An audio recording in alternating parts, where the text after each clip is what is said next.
All right, well, let's take a look at some news. Let's see if I can find the right video here. Yeah. I thought I had it.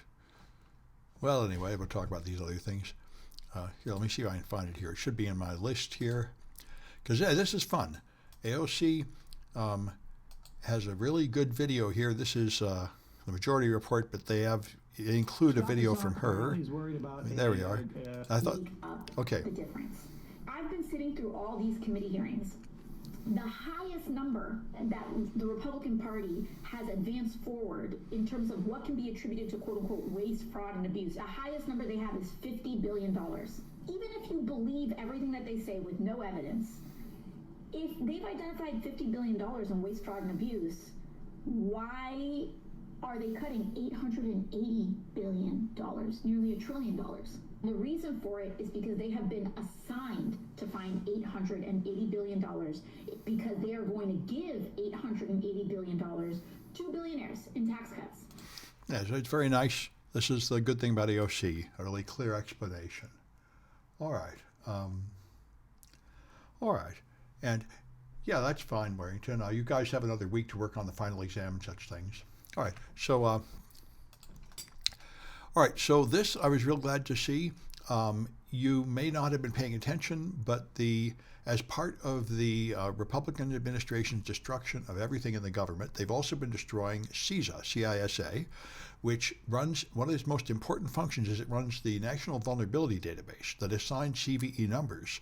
And this is used by everybody. Vulnerability scanners, hacking tools, security products to defend you, all were based on this database, and they let the funding run out about a month ago and said it was just going to be canceled, and then they had a temporary 11-month extension of the funding, so it's very clear that the U.S. government is too unstable to run any program this important in its current condition. Everything in the U.S. government is currently being destroyed by Trump. So you can't trust the U.S. government to do anything anymore. They've cut all scientific research funding about a month ago. So they're trying to find some private foundation in America to run the National Vulnerability Database, but Europe is making their own, which I think is much better. I mean, I think this is why people are moving away from the U.S. dollar, because the U.S. government is no longer considered stable enough to be a trustworthy place to put your money, which I entirely agree with. And probably the global currency will be the euro, unless it gets so bad that they think the Chinese currency is actually better. But the euro seems like it's going to have to take the place of a lot of what America used to do, and China will take place the rest as America just abandons the world. Anyway, so it's good. Hopefully the European version of the vulnerability database will come up fast enough to replace ours. All right.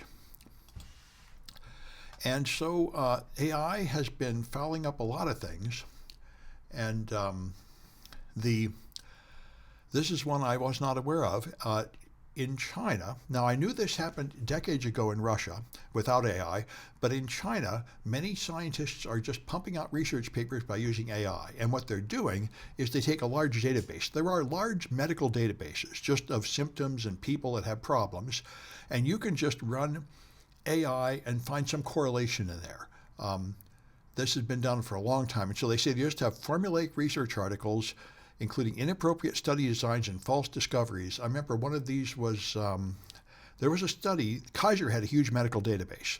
And what some people did was they just ran thousands of statistical correlations until they found things that were significant at like the 95% level, just by random chance. And I remember one thing they published was that women with a high-fat diet would get more cancer, I think, or diabetes or something.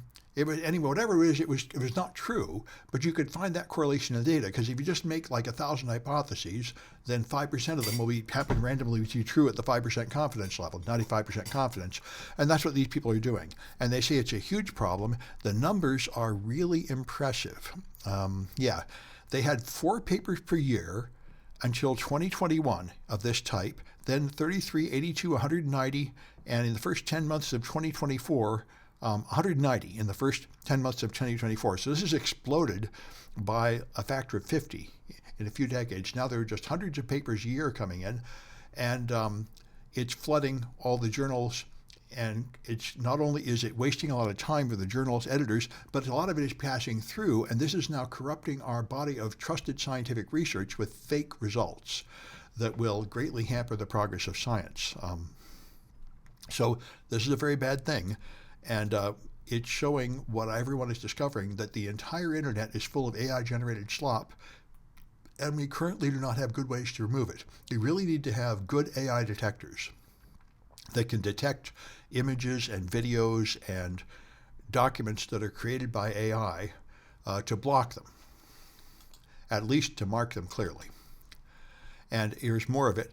There's so much AI-driven fraud that people are now correctly very suspicious when anybody sends them any kind of message through the internet. So this woman here, when she gets a meeting request, she runs a background check on the person to decide if they're a real person first.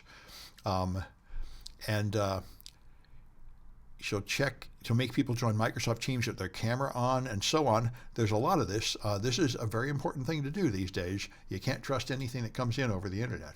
Now I see Warrington has The Shopping Conspiracy on Netflix. Let's see what that is.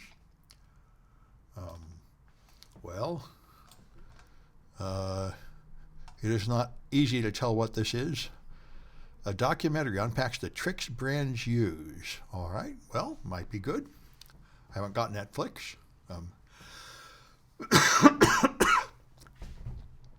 All right. And so, Elon Musk was proud of taking the government apart with a chainsaw. So he did things like just cancel all the credit cards so nobody could buy anything, so people can't buy gas to keep the cars going and necessary equipment. Like one thing they've done is they've abandoned soil samples on Mars that were collected by rover. They've cut the funding so we can't pay to bring the samples back. Things like that. They've also canceled medical research projects halfway through, so they're destroyed. It's just they're just destroying burning down everything without any comprehension of what's important.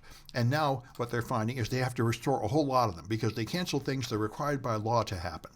So they had 44 contracts that were canceled and eventually restated, and doing that causes huge problems. A lot of the people involved just retire, of course. The same thing's happening with teachers, I see at colleges. When you get jerked around and abused by a government agency, and they aren't even paying you very much, a lot of people will just leave and go work somewhere else, which is what I've been recommending everybody do. I wouldn't work for the Trump administration at any level. This will just be a stain on your record, like working for the Nazis. But anyway, also they'll just jerk you around and fire you. And anyway, a lot of people are just quitting. Anyway, but they also find they have to do a lot of repair afterwards, and the contracts that get reinstated, they're still falsely claiming as having canceled to save money. Doge, in its cost cutting, has actually wasted money. It's caused the government to lose far more money than it gained. For example, by cutting IRS. They've eliminated the ability of IRS to catch tax cheats so that the rich campaign donors can cheat on their taxes, and that's cost the government at least $500 billion, and probably a lot more. Just as they removed all other product safety and all government fraud detection and government oversight, so that the banks and the businesses can all commit more fraud. They removed all supervision over cryptocurrencies so Trump can sell his bogus crypto coin and so on. Anyway, I was glad to see this. I'm surprised the U.S. government still issues good reports like this, but they have warned people not to travel to Russia, saying in Russia they will just kidnap you and hold you hostage to trade you back here. I've known this for 40 years. I've always been afraid to go to Russia for this reason. It happened to people when I was in grad school. Scientists in my field were arrested in Russia, held for a decade just to be traded for a spy later when they weren't spies, at least as far as I know they weren't. So I'm glad we're still admitting that.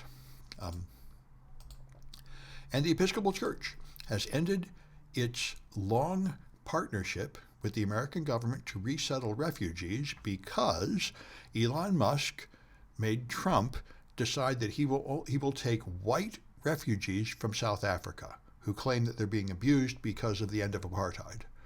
And this is so outrageous that the Episcopal Church is not going to have anything to do with it. I was also very pleased to see the Catholic Church chose a pope which is very much opposed to the Nazi regime. I thought they might just put in a Nazi pope. They've done that before to cooperate with the current wave of fascism, but it looks like the world is having a backlash against the current wave of fascism. Both Australia and Canada voted for non-fascist candidates. It seems like the disaster in America is so obvious that we are serving as a counterexample for the rest of the world.